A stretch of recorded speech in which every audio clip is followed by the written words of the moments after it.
All right, what is going on, YouTube? We're back in with another video. This is going to be a little bit different. We're just going to be talking about a few of the matches that have been going on this week. As you may know, watching the previous videos, again, I am a big Barcelona and a big City fan, so definitely want to talk about that. Just started off, man, just getting right into it. Addressing the elephant in the room, man. Barcelona, what is going on? Really, man, really, what is going on? They've kind of let us down in a bit, man. You know, they've been working hard. They beat Barcelona. I mean, beat Barcelona. They beat Bayern Munich. Um, give them a slap across the face if you want to say. Go out and beat Madrid 4-0. Borussia Dortmund.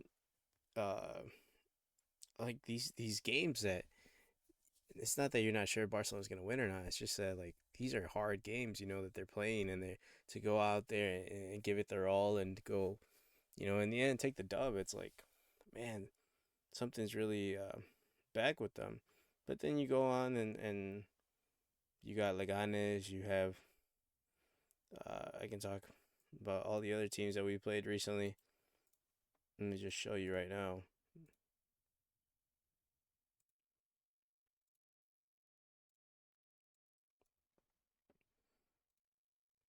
Just looking at Barcelona's recent games, man, you have it's crazy.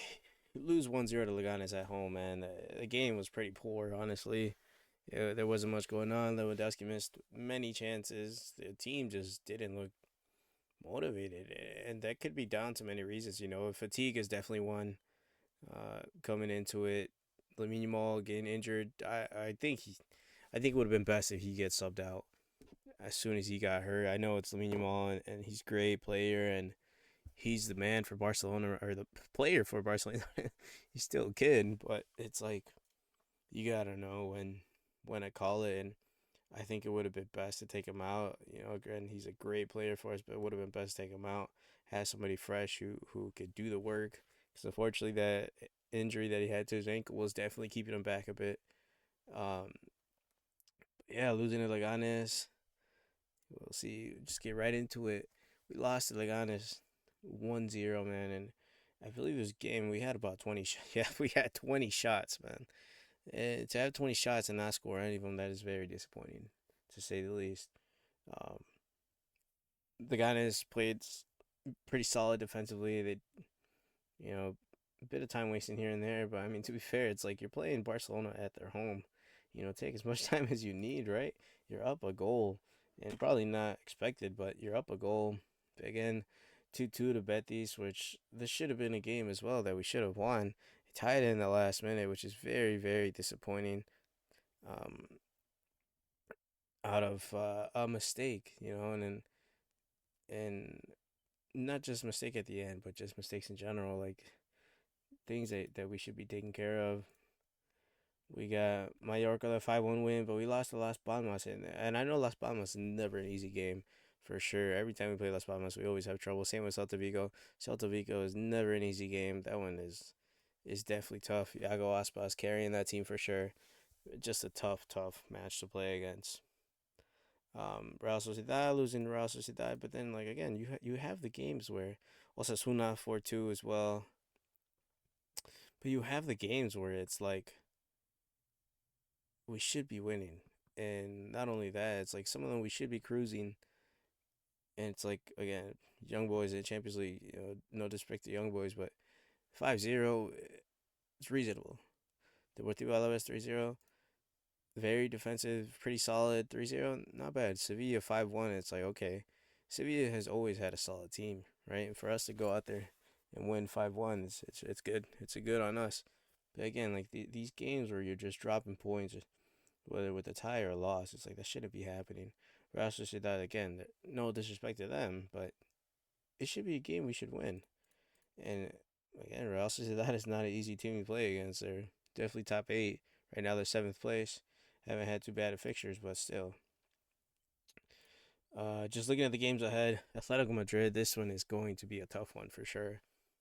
You just know going into it, whatever the outcome is, you already know Real Madrid is going to be happy about it. So let's hope we get a win for that. It definitely becoming I would say Madrid and Barcelona are deciding who wants to fumble the league the most between us and Madrid, because Madrid has also not had a good season so far.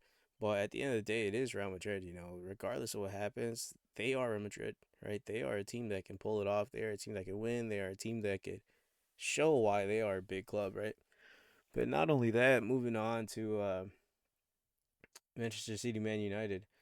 Man, if you watch this game was pretty boring. Man. I'm not gonna lie to you. I sat through this. Not much going on. Not as intense. Not a classic derby as you would say. Both teams are in a bad form. Um, but even being in a bad form, you would think, no, this is going to be a classic. This is going to be a game where something is going to happen. Why? Because it's the two big teams in Manchester, right? But man, this game was a shocker. And to lose again, you see it here, 88 and 90th. Such a horrendous game, equaling 10 shots each side. But especially the penalty, man. Mateo Nunez, I don't know what the man was thinking. The man, he just cracked under pressure and just decided to stick a leg out and hope for the best. And those are the ones where you just can't do that, man. At that time in the game, you just can't do things like that, man. It costs you, or it costs you, and that's exactly what happened, right? It cost us the game because then right after, Ahmad Diallo comes in, and I'm not gonna lie, man. I'm not a fan, obviously, of United because I'm a City fan. I have been ever since. Again, if you've seen my past videos, I always said I've been a City fan ever since Aguero arrived. I don't know what it was, but he pulled me to him, and I've been supporting him ever since. But Diallo's been like this energetic, like movement for Manchester United. Like everybody can be so poor, and he'll be there. Like he's that little like light in the dark, man. I swear. I think he's gonna be something special for United. He just works and works and works, and I mean, with no Rashford and no Garnacho, he definitely stepped up, I would say. But even looking at it, man, like the performance was not good at all. Kyle Walker's, oh my God, if you watched the game, you saw that flop he had at the end. That was just nuts. Like, there's no, it's such an embarrassing flop, man. I'm not gonna lie to you. Like, I think it was Hoyland and him. They were like, I think it was after the play ended. Like, they both got face to face with each other, head to head, and Walker took a dive, like probably 5-10 seconds after, like okay, maybe not 5-10 seconds, but a little bit after they had already put heads together, which made no sense in them, in him falling over, but he did. But such a horrendous game, man, and just to lose it in the last 2 minutes of the game, realistically, last what 4 minutes with added time, it's ridiculous, man. It's so crazy, and who knows what's to come because we're coming off a loss against Juventus, and to be fair, Juventus is having a bit of a difficult season as well. So for them to come up with a win again, it's not a shocker. Like I said, Man City's been rough right now. They've been falling apart. I do think they're gonna bounce back. Obviously, no Rodri is the main issue, right? You don't have a guy that could play that role just like him, or you don't have another Rodri on the bench. I don't think there's anybody else that could play like Rodri. So to lose him is hurtful. But not only that, it's like you don't have the right guys to fill that in. You got Gundogan playing as a DM, which I mean, realistically, he's not a DM, right? He's a playmaker from deep, but he's not a DM, and he doesn't have the qualities in it. And it's not that he's garbage, that he sucks, or that he's washed. It's just it's not the role that fits him. But not only that, you have previous fixtures like Crystal Palace. Uh, Crystal Palace away is never an easy game, that's for sure. I love watching Crystal Palace. Crystal Palace is definitely one of the other teams that I like to watch in the Premier League. They're a fun team to watch, but man, they're not an easy game. And but still, like this game was full of mistakes. Even looking back, Nottingham Forest, I thought that was going to be a big change for us when we got that win, especially with Jack Grealish playing as an eight. That was a great game to watch. Obviously, Nottingham Forest, it's a good team, but compared to Man City, you would expect them to breeze right through this, right? Um, but not only that, just moving on, uh, it's gonna just get more and more difficult. Aston Villa is always, especially right now with their form that they're in, it's gonna be an interesting game, especially with them being in Champions League. It's their first time in Champions League. They're getting hit pretty hard with some fixtures, so who knows how that will be. Honestly, I think it'll be pretty even. I hope I hope Man City can win that game. You know, I really do hope so, for that. Hopefully, it turns around the next couple of games that they have coming up, or some teams that they have been able to beat in the past. So, like I said, Aston Villa's next. Go one game at a time. It'll be very, very interesting. There was another game I did want to talk about, which is where is it? Where is it? Where is it? Milan Genoa. This is the one I wanted to talk about. Another Barca man. 22 shots. 22 shots. He no score anything from that. It's like you can't let that happen, man. That is not something that can happen at all. And again, Milan is in a rough patch. Last 5 games, draw, draw, win, loss, draw. So I mean, Genoa's there as well, right? Draw, draw, win, draw, draw. They're basically in the same boat.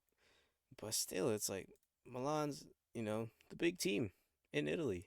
Milan, Inter, Napoli, Atlanta is doing pretty good so far. Roma's in a bit of a tough patch, but it's like you got some quality players on there. And again, another Barca man. You got 20 shots in a game, more than 20 shots, 22, and you don't score from any of them.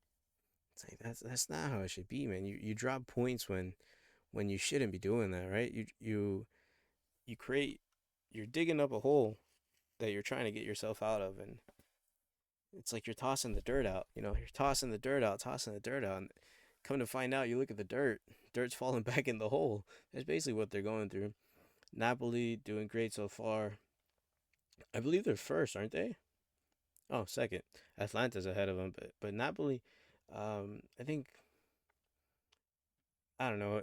I haven't been able to watch the Serie A too much, but I still think Inter is gonna find a way to pull through. I do. They have a great squad.